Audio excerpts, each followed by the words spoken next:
Seguro que también te aparecen TikTok sobre trabajo y salud mental. Triunfan muchísimo los que dan tips para entrar en el sector tecnológico. La gente que te explica lo fácil que es conseguir trabajo y ganar dinero. Aunque mi realidad y la de la gente de mi entorno se refleja más en los vídeos de la gente que ironiza sobre la fatiga y la depresión que les genera su trabajo. Los innumerables "esta reunión podría haber sido un email" o de empleos que parecen innecesarios y que nadie sabe qué hacen. Y que, en mi opinión, los usuarios de TikTok expresan a la perfección. I have a full-time job as an accountant.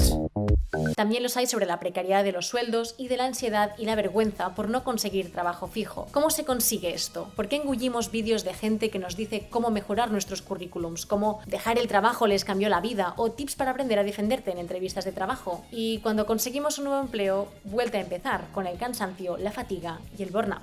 Los diferentes vídeos y contenidos sobre el trabajo reflejan diferentes formas de entenderlo y experimentarlo. Y para mí, todos apuntan a una cosa: la autoexplotación. Creo que exigirnos mucho y trabajar horas de más es algo que al final aplica a la mayoría de empleos contemporáneos. Y es algo que vamos a ver en este vídeo. Pero además, con la exposición a la cual nos prestamos algunas en redes, aunque no sea trabajo en el sentido estricto de la palabra, también caemos en las dinámicas de autoexplotación. Pero esto es algo que he tenido que dejar para futuros vídeos. Como podéis imaginar, este tema da mucho de sí, de modo que os invito a quedaros a este pequeño recorrido alrededor del salvaje mundo del trabajo y la autoexplotación.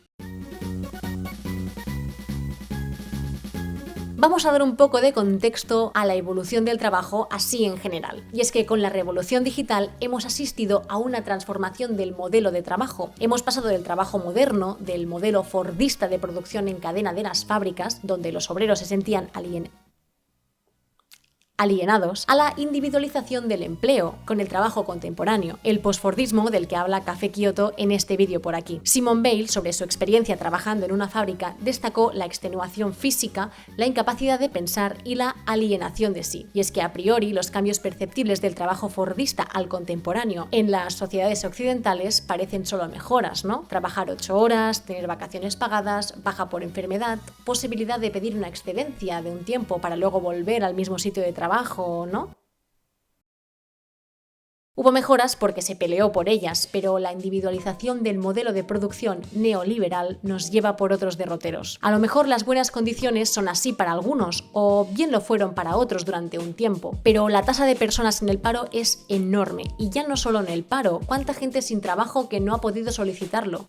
Si es que ni lo que se considera mínimo por ley lo es en la práctica. Autónomos y falsos autónomos que se dejan la mitad del sueldo en la cuota. Trabajadores subcontratados haciendo trabajo estructural y sumando, porque tener un trabajo es algo terriblemente importante en esta nuestra sociedad. Evidentemente, a nivel material, tener dinero para pagar comida, vivienda y transporte al sitio de trabajo, que creímos que el teletrabajo se iba a quedar, pero también a nivel social, en lo que refiere a tu estatus. Creo que esta cita del libro de Meriem El Meghdati en Supersaurio lo explica muy bien. Ya no soy una persona, ahora soy una persona con un trabajo, una trabajadora. Sonrió lentamente, asumiendo mi nueva realidad, mi nueva identidad. Y como ensayista wannabe, vuelvo a citar a Mark Fisher. El trabajo, al igual que estar en una relación, me otorgaría automáticamente el estatus de persona real.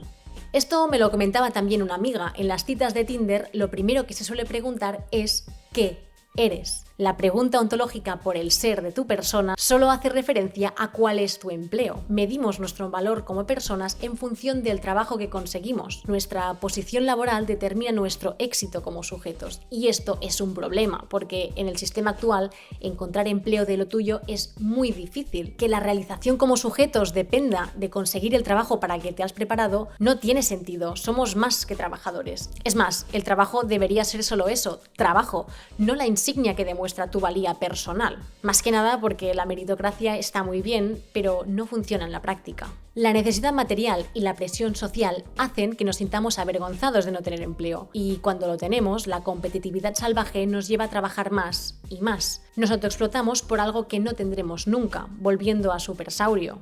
En estas oficinas centrales de Supersaurio Supermercados SL trabajan varias personas que creen que algún día heredarán la empresa. Meriem sigue hablando sobre los trabajadores jóvenes, recién graduados y los que llevan ya varios años. Hace una comparación con ellos en el trabajo y dice lo siguiente. Los dos hacen horas extra que no les pagan, aceptan tareas que no les corresponde hacer y estiran su paciencia hasta el infinito en pos de un reconocimiento que nunca llega. Terminan quemados y marchitándose antes de tiempo. La gran diferencia es que los primeros ya tienen una hipoteca, los niños y el coche, y cobran más de 2.000 euros brutos al mes. Los otros, no. Meriem El-Meghdati habla del contexto de una oficina como podría ser la de The Office. El problema con el trabajo lo tenemos tanto en lo que respecta en la incorporación a este, como en la desmotivación de la gente que ya lleva tiempo trabajando allí, ya sea porque hacen trabajos de mierda como los definía Graeber, trabajos que no aportan nada y son totalmente prescindibles, o porque han llegado al burnout y ya no tienen ningún aliciente para realizar su trabajo. Y si esto no fuera suficiente, según en qué sectores hay tanta competitividad, tanta disponibilidad de gente que puede hacer bien el trabajo y que lo necesita, que en este sistema capitalista resulta que se puede pagar muy barata la mano de obra. Un ejemplo claro sería el sector cultural, la ilustración o el diseño. Mundos muy intrincados con la vocación, con el entusiasmo del que hablaba Remedios Zafra. Y es que, ¿hasta cuándo puedes darlo todo por algo que es tu sueño o tu ilusión? ¿Cuándo nos quemamos, llegamos al burnout y quedamos rotas y apáticas por aquello que nos apasionaba? Y bueno, ya lo vimos un poco en el vídeo de las ciudades creativas, pero la gramática de aquello que asociábamos al arte, la creatividad, ha sido conquistada por la economía con la excusa del ten pasión por tu trabajo. Y esta pasión por tu trabajo se trata de lo que en inglés se llama la hustle culture, que en castellano lo traducen por cultura del ajetreo, algo que me parece bastante horrible. Pero bueno, la hustle culture es un estilo de vida en el cual la profesión está por encima de tus hobbies y de tu familia. Vayamos a ver quiénes encarnan esta filosofía de vida más allá de los trabajos corporativos.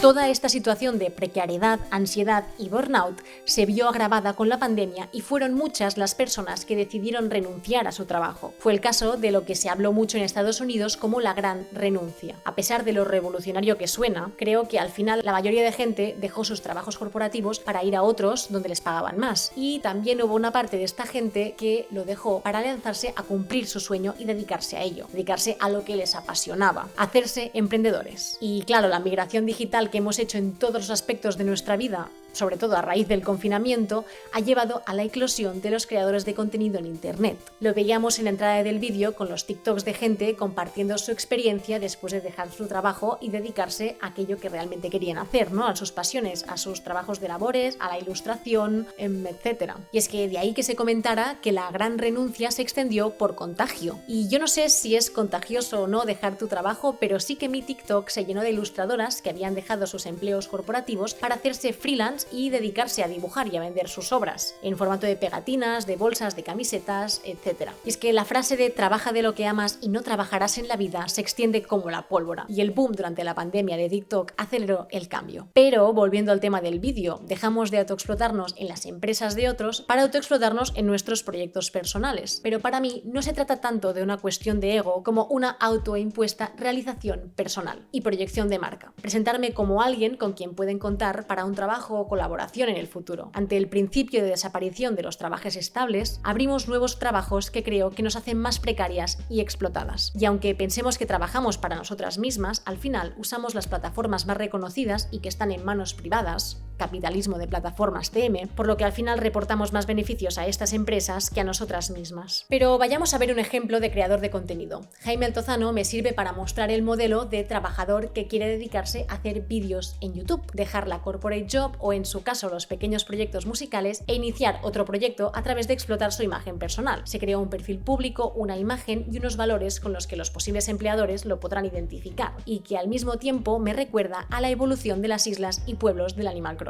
Veamos. Primero, inversión de tiempo y dinero en hacer el contenido. Jaime comenta que él quería dedicarse a hacer vídeos y por este motivo empezó diferentes canales a ver si alguno funcionaba. Tiró el de análisis musical. Top. Te has podido comprar en Animal Crossing y ya tienes tu tienda de campaña. Luego pudo hacerse un estudio para grabar mejor y editar en su casa. Nice, ya tiene su primera mini casa. Y más tarde pudo contratar a gente para ayudarlo con los vídeos, delegar parte del trabajo y seguir pensando y creando contenido. Pero estaba en un modelo de casa-oficina, todo en uno. Era la segunda ampliación de la casa del Animal Crossing. Hasta que ya con 3 millones de seguidores ha podido montar un estudio oficina fuera de su casa. Lo que celebramos muchísimo, pero al mismo tiempo, what the fuck. ¿Cuánto tiempo le ha costado llegar a eso? Y toda la gente que no lo podrá conseguir jamás. Ya que al final, Jaime Altozano es uno de los modelos de éxito entre los creadores de contenido. Ya lo decía Rocío Quillaguamán, tener muchos seguidores no quiere decir tener mucho dinero. Y es que el nivel de autoexplotación y autoculpabilidad que sentimos cuando nos entregamos a un trabajo que nos apasiona son enormes. Y es que creo que cuando conviertes un hobby en tu ocupación principal, deja de ser un hobby. Cuando profesionalizas tu pasión, creo que deja de ser aquello que más te gusta. Esto me parece algo un poco nocivo, porque te tienes que sentir afortunada por trabajar de aquello que querías, y por lo que hay gente que mataría por poder trabajar,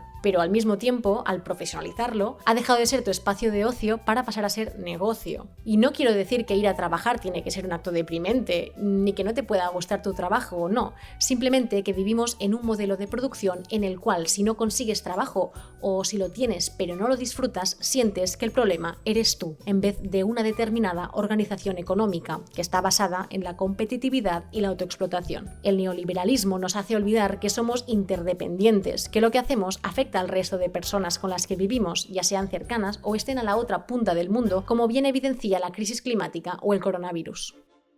Espero que os haya servido un poco este vídeo para hacer un croquis del estado del trabajo en el mundo contemporáneo. Aunque claro está, hay muchísimas cosas que no hemos podido abarcar en este mini vídeo. Y es que nuestro día a día está plagado de actividades que no son trabajo en el sentido tradicional, pero que sí que siguen la lógica de la autoexplotación. Y es que ¿cuántos vídeos consumes de ejercicios para hacer el gimnasio? O libros que tienes que leer, que vas dejando en pins o guardados en Instagram para recuperar más adelante, o actividades para realizar, ya sea pintar, ya sea escribir un diario cada día, ¿no? Esto también es una forma de autoexplotarnos y obligarnos a ser productivos en nuestro tiempo de ocio. ¿Solución? No nos da tiempo a embarcarnos en posibles soluciones a todo este malestar que nos genera el mundo del trabajo, pero me parece que a veces necesitamos sentir que conseguir el trabajo de tus sueños tampoco será tu realización como persona TM. Al final es un empleo.